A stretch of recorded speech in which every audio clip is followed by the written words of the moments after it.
2020 de las cuentas a cobrar clientes son, dice, 150.000, 250.000 y 400.000 respectivamente. Las cuentas incobrables en esos años, en el mismo orden, son 6.500, 12.500 y 17.000. El saldo, dice, sin ajustar de la cuenta provisión para cuentas incobrables al 31 de diciembre del 2020 es de boliviano 20.000. ¿No? Y desarrollando el trabajo tenemos, ¿no? Lo único en este caso ordenamos lo que son los saldos cuentas a cobrar al 31/12 del 2020. El año 2018 tenía en cuentas a cobrar 150.000. 2019, 250.000. 2020, 400.000. En total, 800.000. Las cuentas incobrables, en ese mismo orden decía, para el 2018 tenemos 6.500, 2019, 12.500 y 2020, 17.000. En total, 36.000. Entonces, aplicando la fórmula, ¿no? Si reemplazamos en nuestra fórmula previsión para cuentas incobrables, ¿no? Dice previsión cuentas incobrables igual a cuentas incobrables, que sería 360.000, multiplicado por 100, dividido entre saldo cuentas por cobrar, que serían los 800.000. ¿No? Realizando operaciones tendríamos 4,5%. A ver si ustedes pueden comprobar. 36.000 por 100 dividido entre 800.000 nos debe dar 4,5%. A ver si podemos llegar. Sí, listo, sale eso.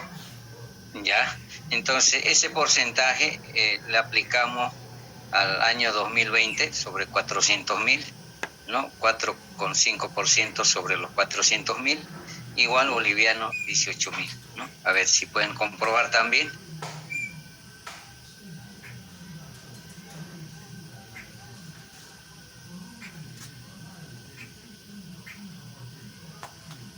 Sí, le dicen 18.000, ¿no?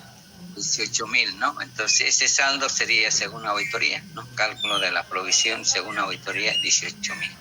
Y saldo según contable tenemos 20.000. Si ustedes se fijan en el enunciado, dice el saldo sin ajuste de la cuenta de provisión para cuenta incobrable al 31 de diciembre de 2020 es de boliviano 20.000. Entonces, quiere decir que está provisionado en D+. ¿En cuánto? En 2.000. Entonces tenemos que eso ajustarlo, o sea, cuando está de más, hay que revertir el asiento únicamente, ¿no? O sea, lo que estaba pérdida en cuentas incobrables contra provisión, ahora lo revertimos, lo volcamos en el asiento, provisión para cuentas incobrables 2.000 y pérdida en cuentas incobrables 2.000.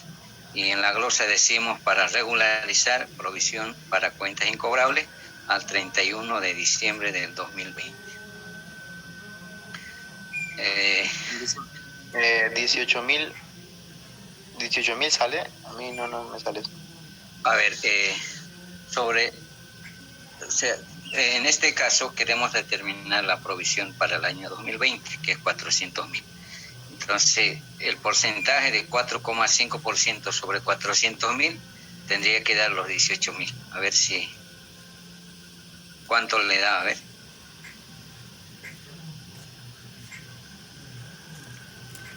Dale, dicen 18.000. Da 18.000. Ah, sí, había puesto un 0, perdón. Ya, entonces llegamos a, según la auditoría, a que la provisión para el año 2020 sobre los 400.000, aplicando el 4,5% es 18.000. Y saldo según registro contable es 20.000. Entonces está provisionado de más. Entonces hay que disminuir la provisión.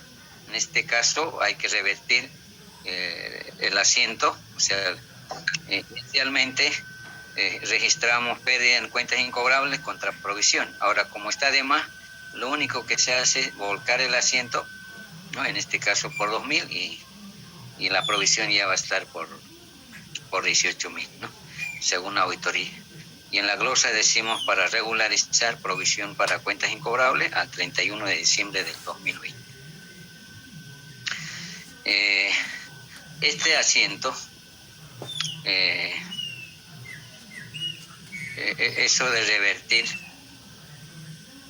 siempre y cuando corresponda a la gestión, es decir, al año 2020. ¿Qué pasaría si la diferencia de esos 2.000 fuese para 2019, por eso? Entonces, el asiento no sería provisión para cuentas incobrables 2.000, sino la provisión estaría dando de baja, pero en vez de pérdida tendría que ser otros ingresos, ¿no? O otros gastos. Normalmente cuando se afecta de años anteriores, llevamos a una cuenta que se denomina ingresos gestiones anteriores o gastos gestiones anteriores, depende, digamos. En este caso, si fuese, digamos, esa diferencia de 2.000, que si correspondiera a 2019, entonces tendría que ser provisión para cuentas incobrables por 2.000 y tendríamos que ingresos gestiones anteriores por 2.000. Entonces, eso hay que tener cuidado. Cuando es en el año, entonces se revierte el asiento, pero si corresponde la diferencia a gestiones anteriores, entonces tendríamos que llevar ya no a pérdidas, sino a ingresos gestiones anteriores, ¿no? Eso es importante que ustedes vayan viendo que ahora, ¿por qué lo revertimos? Porque corresponde al año 2020. Si la diferencia de esos 2.000 fuese de 2019 o 2018, entonces tendríamos que llevar a ingresos gestiones anteriores, ¿no? Cuando está de más. Ahora, cuando está de menos, gasto gestiones anteriores contra provisión para cuentas incobrables. Después tenemos la previsión específica según el reglamento de evaluación y calificación de créditos, lo que les decía en la anterior clase, las categorías, los porcentajes, ¿no? Esto es para el sistema financiero, ¿no? Los créditos normales con problemas potenciales, deficientes, dudosos y perdidos, ¿no? Y los porcentajes de previsión, que se tiene, ahí está el 1, 5, 20, 50 y 100%, ¿no? Y aquí se ha incorporado, por ejemplo, si la cartera de créditos compone cartera vigente 70.000, cartera vencida 20.000 y cartera en ejecución 10.000, en total son 100.000, ¿no? La mora, o sea, ustedes han debido escuchar de la mora. La mora es igual a la cartera vencida más la cartera en ejecución dividido sobre el total cartera. En este caso tendríamos la cartera vencida 20.000 y cartera en ejecución 10.000, son los 30.000. Dividido entre 100.000, que es total cartera, la mora llega a 3%. A ver, en los bancos, o ASFI le permite a los bancos tener una mora hasta 10%, no mayor. Máximo hasta 10% pueden tener de mora, ¿no? Entonces, hay una restricción ahí. ¿Qué pasa, por ejemplo, si tiene más de 10%? Tienen que adecuarse, sí o sí, ¿no? Entonces, en eso ASFI hace control cada mes, ¿no? Cada mes. Y si no, hay sanciones, ¿no? Al banco por no haberse adecuado a la mora permitido según la Ley General de Bancos. Entonces, prácticamente los bancos, las cooperativas y las casas financieras tienen un control por parte de ASFI, quien regula, ¿no? Entonces, cuando ustedes escuchan la mora, entonces la mora se determina de la cartera vencida más la cartera en ejecución dividido sobre total cartera, ¿no? En este caso 3%, no hay problema, pero si la mora fuese mayor al 10%, quiere decir que está con problemas de recuperación, ¿no?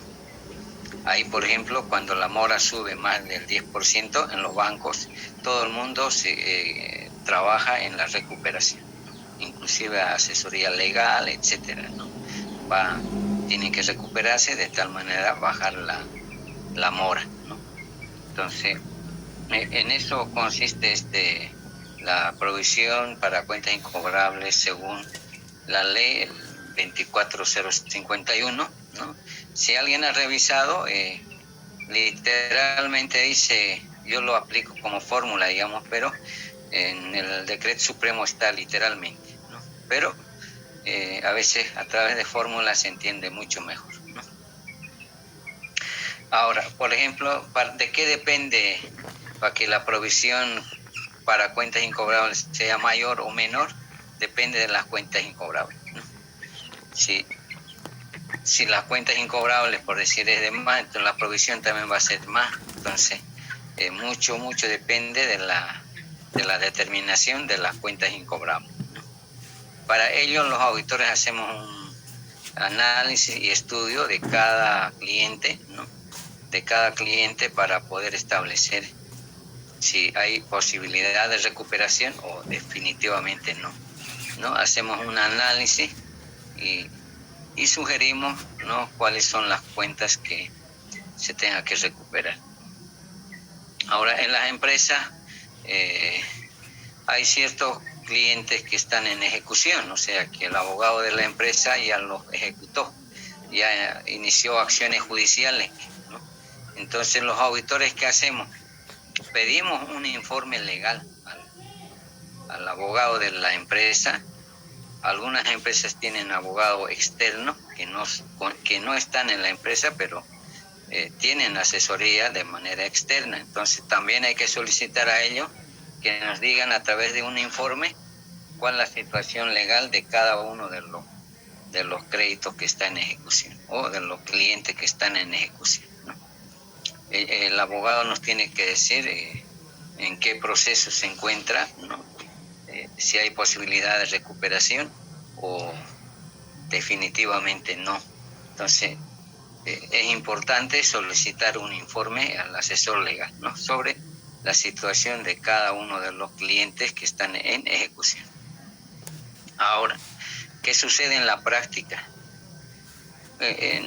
A veces, por ejemplo, si bien dice en estado de ejecución, ¿no? Una vez a mí me presentaron que hay varios clientes que ya se está ejecutando y uno va a estrados judiciales a averiguar, ni siquiera el abogado ha empezado las acciones judiciales, o sea, es solo colocar que está en ejecución y ni siquiera ha iniciado las acciones judiciales. Entonces, en eso también los auditores tenemos que ser cuidadosos o verificar por lo menos uno o dos, de tal manera que realmente estén en ejecución, porque muchas veces no nos podemos confiar, digamos, en el asesor legal, pues ya les digo que decía en ejecución y sin embargo ni siquiera se había iniciado acciones judiciales, ¿no? Entonces, hay situaciones que se presentan de esa manera y auditoría, pues no. Por ejemplo, cuando pasó eso, el asesor legal estaba muy preocupado, digamos, ¿no?, que auditoría haya detectado que esos clientes no se le había iniciado, porque en el informe hicimos conocer al directorio de que si bien en los estados financieros refleja como deudas en ejecución, verificado en los estrados judiciales, no se ha iniciado ninguna acción judicial. Y el directorio le ha pedido un informe al asesor legal para que explique por qué no se había iniciado acciones judiciales, ¿no? Y él argumentaba de que no tenía toda la documentación suficiente, necesaria, etcétera, pero la auditoría dice, entonces no debería estar en ejecución, ¿no? Y se armó el problema porque es que no podemos decir que está en ejecución y sin embargo no se haya iniciado acciones judiciales, ¿no? Entonces, no es confiarse, digamos, solamente en el informe, sino siempre por lo menos hay que verificar uno o dos si realmente está en ejecución, ¿no?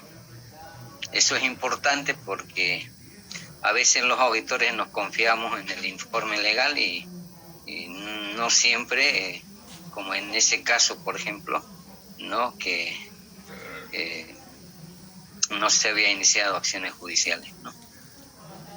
Sin embargo, el abogado presentó un informe legal donde decía que es recuperable 100%, que en un 90%, etcétera, etcétera.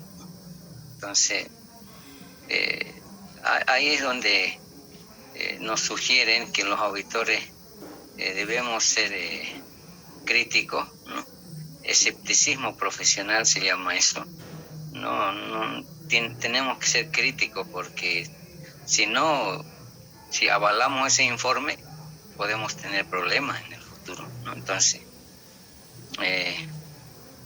mínimamente hay que verificar uno o dos por lo menos para ver si realmente esos clientes están en ejecución, ¿no? Y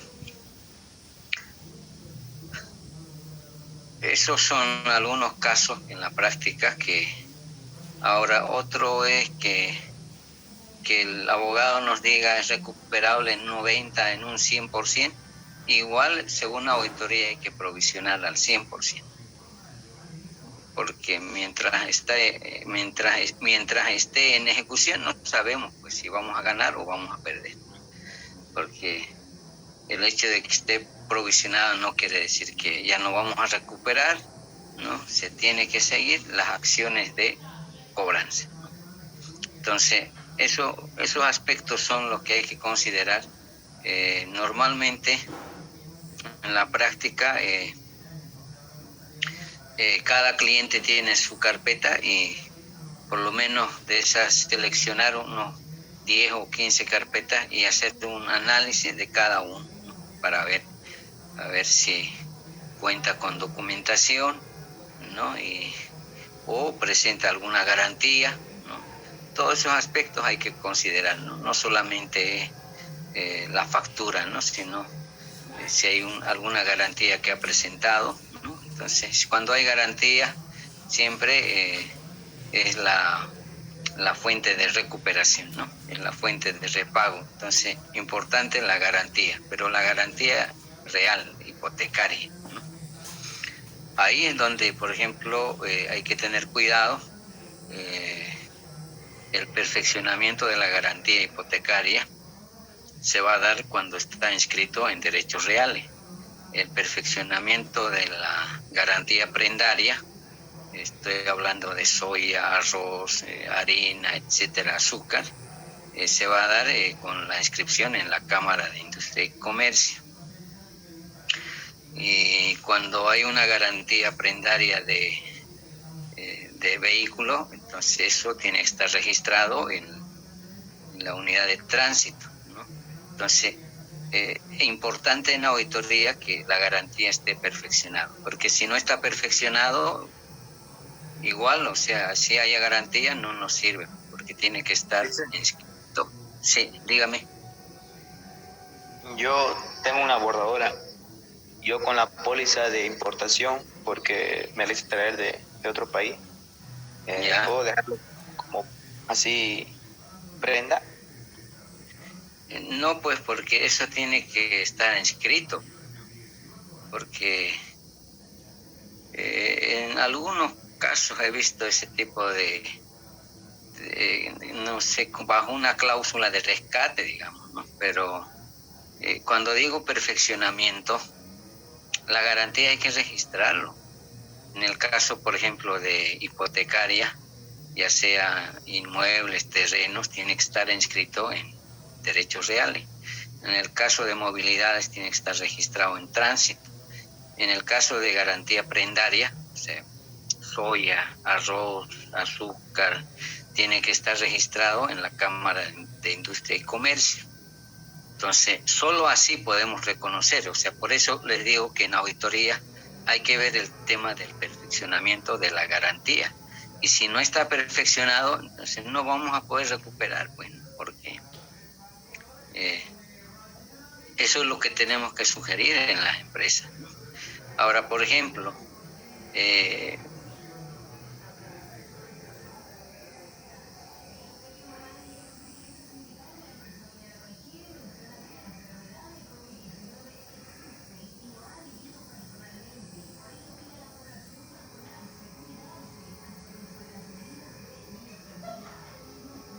el caso de movilidades, en la unidad de tránsito, ¿qué pasa con la garantía personal? ¿Cómo se perfeccionaría la garantía personal?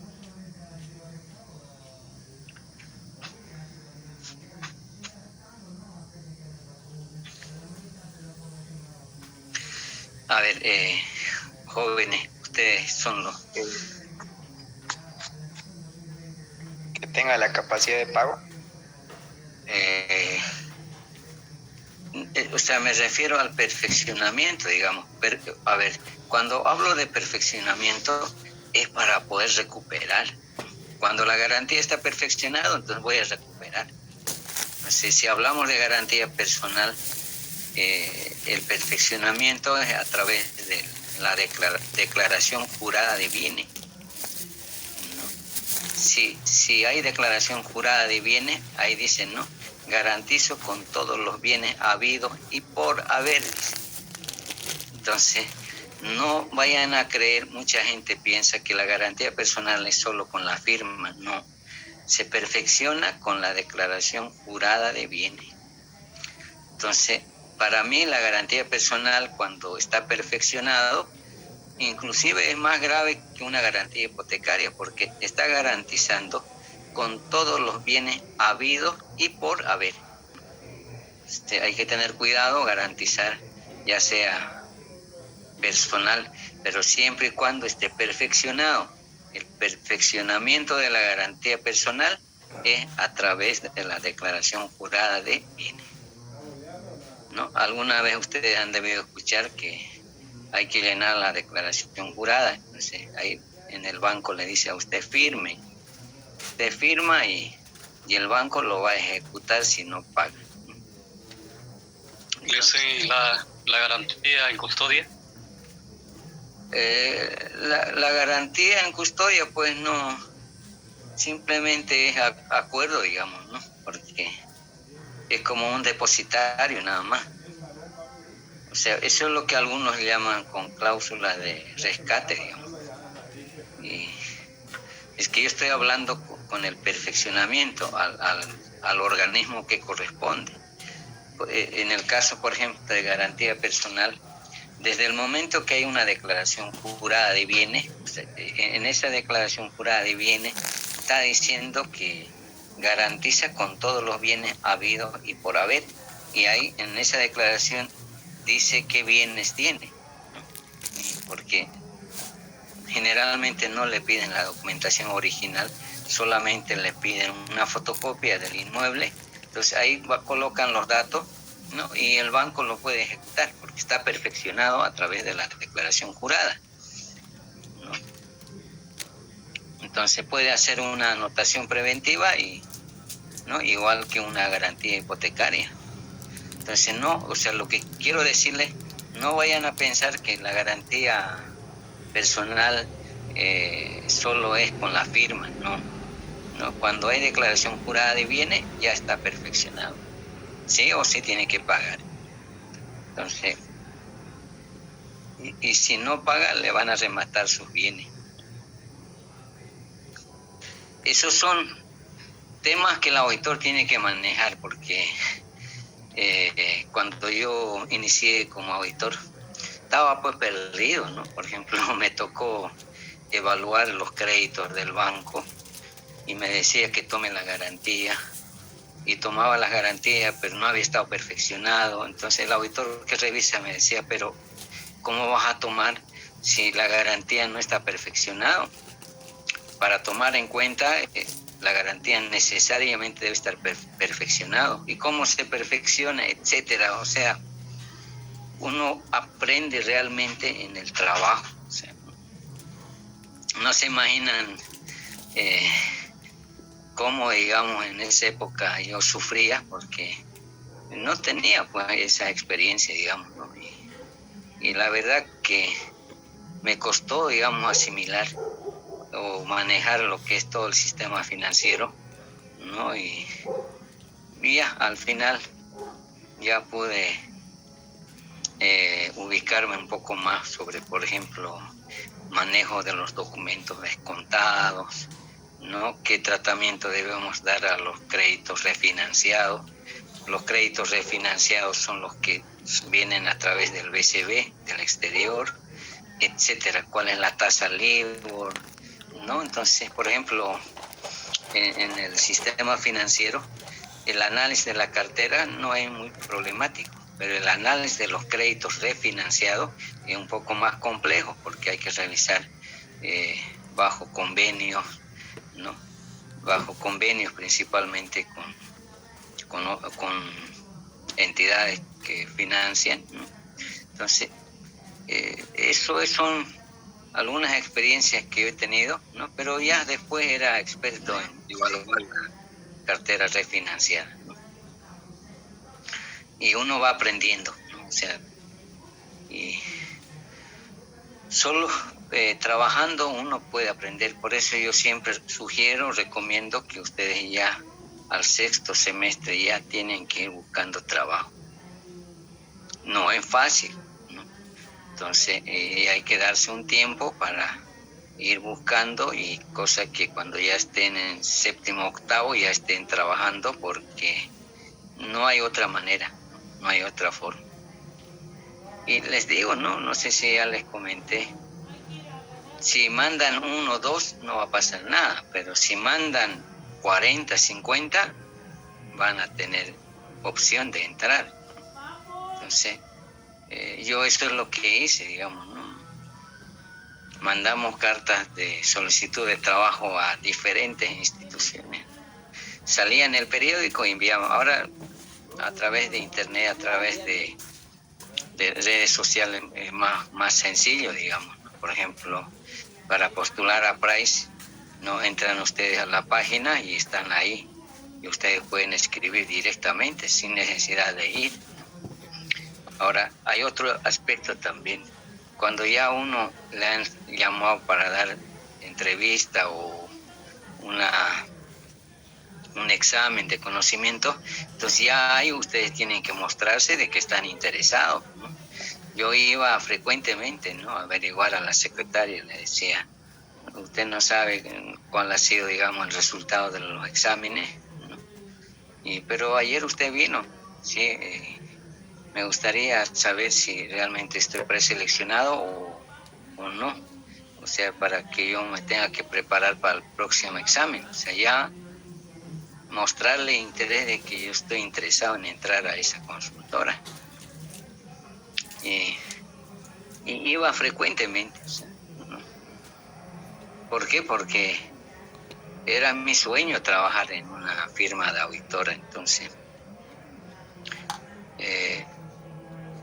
alguna vez le dije a mis estudiantes que para entrar a KPMG me ayudó mucho el haber sido auxiliar de docente, ¿no? O sea, el hecho de haber sido auxiliar de docente.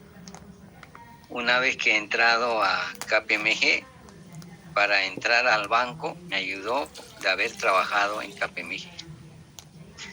Y para la Contraloría me ayudó el hecho de que haya ejercido como auditor externo.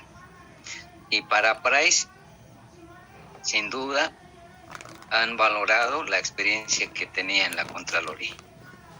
Entonces, esto es en cadena, pues, ¿no? O sea, entonces, eso es importante, digamos, ¿no? Que ustedes... Yo veo que hay muchos primero se van a la parte económica y no es así. No, primero hay que aprender auditoría y después ustedes van a cobrar lo que quieran.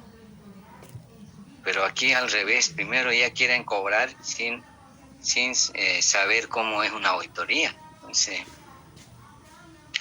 Eso es importante, digamos que ahora, ¿dónde está el detalle?